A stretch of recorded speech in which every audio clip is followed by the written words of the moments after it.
பாலா நீங்க என்ன செய்ய வந்திருக்கீங்க?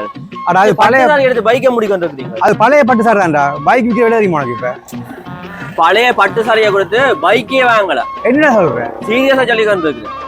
ஜாழ்ப்பாணத்துல இல்லாம ஓ பின்ன ஜாழ்ப்பாணத்துல உங்களுக்கு பிரதான போஸ்ட் ஆஃபீஸ் தெரியும் தானே, அதுக்கு முன்னால பட்டு சென்டர் இருக்குது. அங்க கொண்டு போய் நீங்க பழைய சாரியை கொடுத்தா உடனே காசு கையில தெரிவிக்கும். உடனடி காசு அண்ணா உடனே சொல்ல உண்மையான பழைய பட்டு சாரிக்கெல்லாம் காசு தெரியுங்களா? ஆமா, நாங்க இங்க பழைய பட்டு புடவைகள்லாம் வாங்கிட்டு உங்களுக்கு உடனடி பணம் தரோம். இப்போ இதை எடுத்துட்டு வந்தீங்க, இதெல்லாம் அந்த கால பழைய பட்டு புடவை, இதுக்கெல்லாம் நல்ல மதிப்பு போகும்.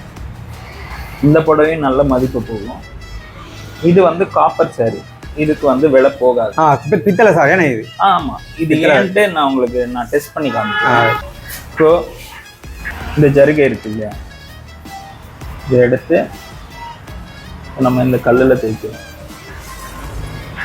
தேய்க்கிறப்போ பார்த்தீங்களா காப்பர் கலரில் இது இப்படி காப்பர் கலரில் வந்தால் இது காப்பர் ஜருகை, இதுக்கு பெருசாக விலை போகாது. ஓகே. இப்போ இதை எடுத்து தேய்க்கிறோம் பாருங்க.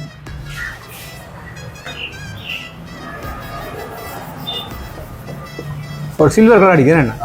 சில்வர் கலர் வந்து டிஃப்ரென்ஸ் தெரியுது. ரைட். இது வெள்ளை, இது சில்வர். ஸோ இதுக்கு தான் வந்து மதிப்பு கூட.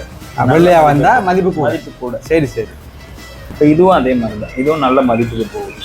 இப்போ இதில் இன்னொரு டெஸ்ட்டும் இருக்குது. அது என்ன டெஸ்ட்னு நான் காமிக்கிறேன். ஆசிட் டெஸ்ட் பண்ணுறேன். இப்போ நான் இது சொன்னேன் இல்லையா, இது காப்பர் விலை சரியாக போகாதுன்னு. பாருங்க, நம்மக்கிட்ட ஒரு ஆசிட் இருக்குது. இந்த ஆசிடை வந்து நம்ம இந்த ஜருகையில் போடும். பார்த்தீங்களா, இப்படி பொங்குது. இப்படி பொங்குச்சுன்னா இது பாருங்க, கலரும் மாதிரி காப்பர் ஆயிடுச்சு. ரைட். இப்படி வந்துச்சுன்னா இது காப்பர் ஜருகை. சரி. இப்போ நீங்கள் எடுத்துகிட்டு வந்தீங்க இல்லையா புடவை, அதை காமிக்கணும். இப்போ இதில் பாருங்கள், இதில் அதே இதை நம்ம இப்போ இதில் போட்டோம். சரிங்களா, ரியாக்ஷனே இல்லை. ரைட்.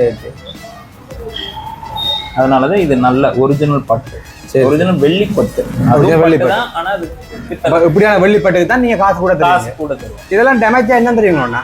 எவ்வளவு டேமேஜ் ஆகி கந்தலாக கிழிஞ்சு போயிருந்தாலும் சரி, நம்ம வந்து எடுத்துக்கிறோம். வெறும் பட்டு புடவை மட்டும் இல்லை, பட்டு பாவாடை, பட்டு வேஷ்டி, பட்டு அங்கவஸ்திரம், இந்த மாதிரி பட்டுன்னு எது இருந்தாலுமே நம்ம எடுத்துப்போம். அது என்ன நிலைமையில எவ்வளவு கிழிஞ்சிருந்தாலும் நம்ம வாங்கிக்கிறோம். சரி, நான் இப்போ 3 சாரி கொண்டு வந்துருக்கேன். எவ்வளோ தருவீங்க எனக்கு?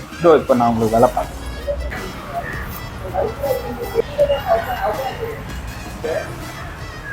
நீங்க எடுத்துட்டு வந்த இந்த சாரி 25,000 போகும். 25,000. இந்த புடவை 15,000 போகும். சரி, மொத்தம் சேர்த்து 40,000. ரைட். இதை வச்சு நான் நம்ம புது சாரி பண்ணி கொடுத்துருவேன். ஆமா, இப்போ நம்ம ஷாப்ல வந்து இன்னொரு ஆஃபர் இருக்கு.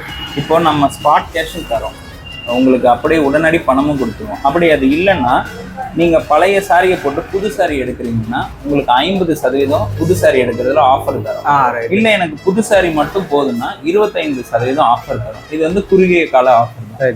இது தேவைப்படுறவங்க அதையும் யூஸ் பண்ணிக்கலாம். அது மட்டும் இல்லாமல் நமக்கு நல்லூர் திருவிழா வருது இல்லையா, நல்லூர் திருவிழாலையும் நம்ம என்னன்னா கடை போட போகிறோம், ஸ்டால் போடுறோம். ஸோ அங்கேயும் வந்து நீங்கள் யாராவது சாரி வச்சுருந்தாங்கன்னா எடுத்துகிட்டு வந்து போடலாம். இல்லை புது சாரி வேணுனாலும் வாங்கிக்கலாம். இதே ஆஃபர் அங்கேயும் இருக்கு. சரி, ஓகேண்ணா. தேங்க்ஸ் அண்ணா. தேங்க்யூ. புறையன் வெயிட் பண்ணுறீங்க. உங்களோட வீட்டில் உள்ள பழைய பட்டு சாரி, பட்டு பாவாடை சட்டை, பட்டு வேட்டி எது இருந்தாலுமே இப்படியே கொடுத்து காசாக்குங்க.